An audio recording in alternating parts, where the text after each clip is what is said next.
So that's something that honestly the Valley needs to think about. But first pick here for the Valley, they haven't secured a hero. Oh, but we don't know yet because Fredrin's really flexed. But has Mobazane used the Fredrin in that jungle? I wouldn't discount him the fact that he's probably played it at some point through the scrims here, right? Yeah. But with the Matilda coming up here, now you've got that roam choice available to you. So I still like this. There's a lot of mobility here for the Valley, right? You have the Pheromones, you have Matilda, you can get into the action, you can escape it, right, with the Guiding Wind here. But still, the fact that you have for RRQ Akira, you also have that Claude and Lolita combination, but the Claude answers a lot of that Cold Altar pressure too, if placed properly, right? You still have to kind of dodge a lot here being thrown at you from the Valley. So really interested to see what their last two picks are going to be to round out this draft for RRQ Akira. Yeah, I think RRQ Akira need to foresee that there is a good possibility that Kai is going to get picked up by Mobazane to actually help out. They're going to be playing around basic for the most part of it because carry junglers don't necessarily work with the composition that Akira has right now. Benedetta and as well as Xavier. I love Benedetta so much. I'm so glad she's picked twice with 100% win rate. However, it might be a little bit tough, especially with the Matilda, to help you get out of those tough spots. Last pick here for the Valley. It's either someone for that jungle or someone for that EXP, but at this point, I think they have enough sustain. I think they have enough mobility. I would really love Mobazane to pick up an assassin here going against the Benedetta. We'll see. Oh, it's actually going to be the Lapu. So there it is. Fredrin in the jungle. That's the flex, right? I mean, this is why... Again, there's multiple heroes that do this for a team in the way that they draft. So I think it is a great way to do that. But you also lock in yourself a Lapu, able to jump in, can actually do the same situation that we saw with the Thamus, where you can go 2v1 especially if you get an early lead. So far, solid draft from the Valley here. Absolutely. I think solid drafts on both sides. They have some clear strategies, and I love the fact that the Indonesian fans have adopted the Brazilians here on home turf. This is going to be a beautiful game. It's still RRQ, right? So we're going to see the same five that we mentioned earlier going head-to-head with the Valley with way more mobility in their arsenal. They do have a lot of peel, and as well as they are going to be able to maneuver around the CC heavy of RRQ Akira. It's going to be tough here. I'm not sure. There's a lot of questions that need to be answered, but there's only one way to define it. It's through battle. Welcome, everybody. It's RRQ Akira going up against the Valley in this best of one. Good luck to both teams. Oh, this is getting so exciting. I mean, right now we can already see that Louise opening up the map, trying to give some vision, trying to figure out Mobazane's pathing, because everyone talks about the Valley, and they always say that Mobazane is one of the main pillars of their team. Yeah, I think, we even talked about this in Keys to Victory, right? A lot of this comes down to these two junglers here. And King being on the Joy jungle, I want to see how it plays out, right? If we're going to have our answer at some point here, Gideon. Absolutely. We want to see that highlight reel. Oh, no. That's already going to be the first blood drawn here by Takashi. That was a great Mystic Field. That was an interesting movement coming in from Takashi because there was, again, he's clearing up the wave against Fried Chicken. Did he also get the gold crab? He gets the kill, gets the gold crab. He's winning on all fronts for himself, all because of an individualistic play. And I'm quite surprised, right? Because the way that the Valley drafted, the mid lane is so strong on those rotations, because RRQ BR, because they brought in Xavier, they are going to have to wait for that level 4 to hit in order to maximize the potential damage. But even then, RRQ Akira, they've actually managed to get a point above the Valley at this point. Notice the movements across the map here. Again, Joy and Benedetta just cutting off the waves, making sure that Fried Chicken is just going to be stranded by himself, knowing that the turtle is going to be spawning 20 seconds on the bottom side of the map. The Valley understand this, putting their pressure on that top side to maybe draw them away. Yeah, I think this is smart moves by both teams, the way they're answering it, but still going to lead into that first turtle of the game. It's going to be up here in just a couple seconds. But you see them both. I mean, The question is, how does RRQ Akira play around with Takashi's lead that he has? Knowing that this first turtle comes up, it could be anyone's ball game, especially the Petrify's there. You've got the Electro Final Blow, and you're going to see them battle out for it already as both teams juggle it around. This turtle dance, Luis going to charge up the flicker in, not going to connect though. Still the fight goes on. It's going to be red treat away by King. The king of the jungle stands for now as they secure the first turtle, no, King. but he's going to get focused down. It's Flied Chicken to take out King. So, I mean, at this point, it is a 1-for-1 trade. Takashi is going to be able to get out of that situation alive, but King for a turtle. What do you think about this here, Gideon? King for a turtle, honestly, it's not the best in the world. Obviously, you would like to be able to survive and get the turtle at the same time. And especially when your teammate Takashi actually getting an amazing stun engagement onto the Valley, catching 4 people in that. Just no real way to capitalize on it. Because again, their early game heroes is literally just Takashi, and maybe even you can make an argument for Gusta Lagusta at this point. But Sagan needs to scale up. King needs more farm, and Gusta Lagusta, just keep him in place. He's eventually going to carry at 2 items. Yeah, I feel like right now, RRQ Akira, they really are playing into the tempo that the Valley wants to create for them. You can see them already once again with the better rotations. They're much faster. They're looking to secure and maybe pressure those side lanes, and that's exactly what they're doing. Basic is also farming really comfortably at this point. Oh, they're going to put pressure here on the purple buff. RRQ Akira going to do their best to just try to secure it, but King going to go ahead and use those beats to get out just in time. Should be able to secure it, but still, Mobazane going to park himself here. The battle for the purple buff. Luis going to charge up, gets him right on target. It's Mobazane going to be in trouble. Colt Altar plus the guiding wind. There's a flicker from Hoon as well, all for the purple buff. Oh no, that's so unfortunate. Sagan actually had a great opportunity to punish, but wasn't able to actually open up the gates there to lock him down, giving that moment, that small little moment for Mobazane to get on out of here. But now Takeshi is actually struggling against Fly Chicken. Now that Fly Chicken has all of his combat abilities ready, especially that ultimate, the all-ins could be devastating if he doesn't have his eye for an eye. 6 seconds left on the next turtle to spawn, and you can see RRQ Akira trying to set up first. We do see that Super Shark already on the way, already opening up vision. They don't want to give that early game lead that they've already attained for themselves over to the Brazilian representatives, but here we go. They're going to start it up, looking for it. Like the final blow did come out. Who's going to secure it? It's King, but Mobazane going in as well with the guiding wind and circling eagle combination.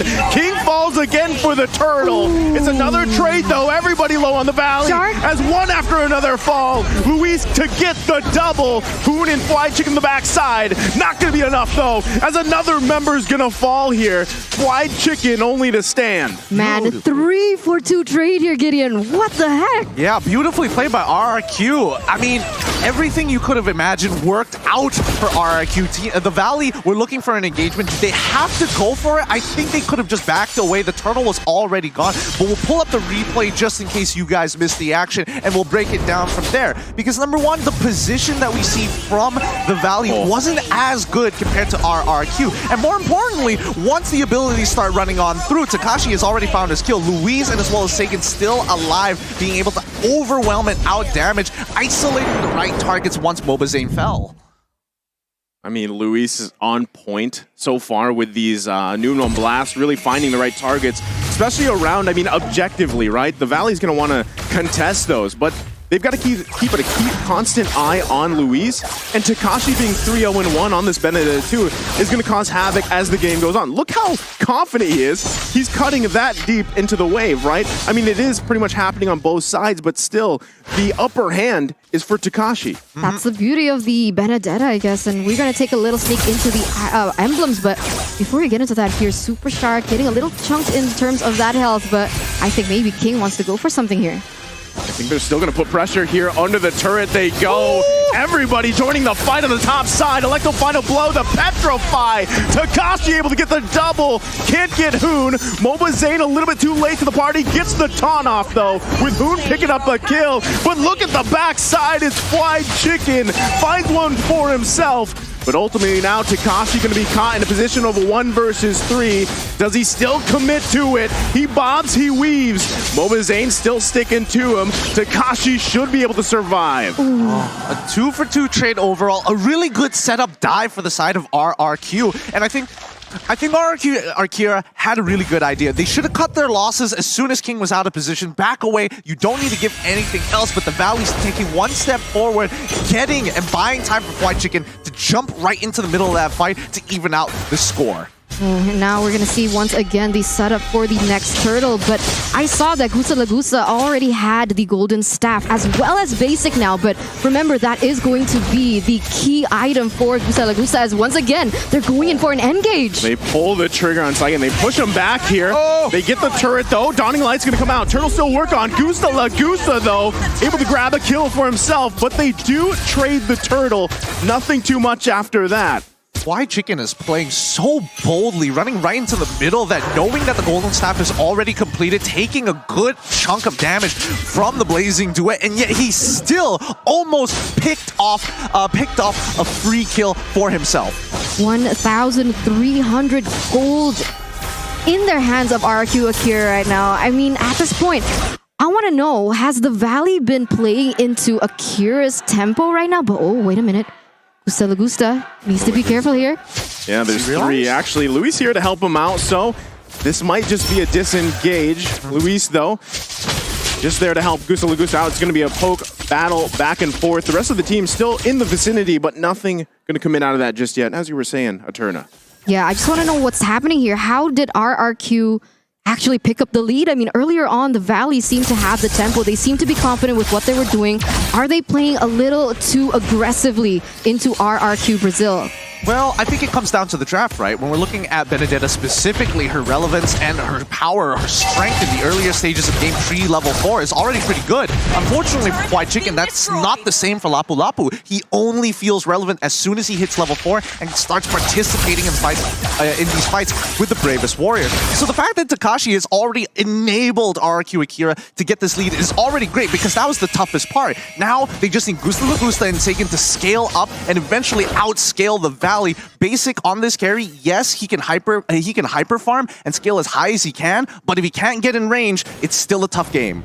Yeah, I think that's the downside of a carry, right? The range. The range is a big factor here. So you've really got to be careful on how your positioning is, right? Now, the Valley at this point, almost 10 minutes in, they don't have a turret just yet. So they got to be careful on especially losing map control. They already got the Cult Altar out. So that's massive before the next Lord comes. Actually, it's already spawned.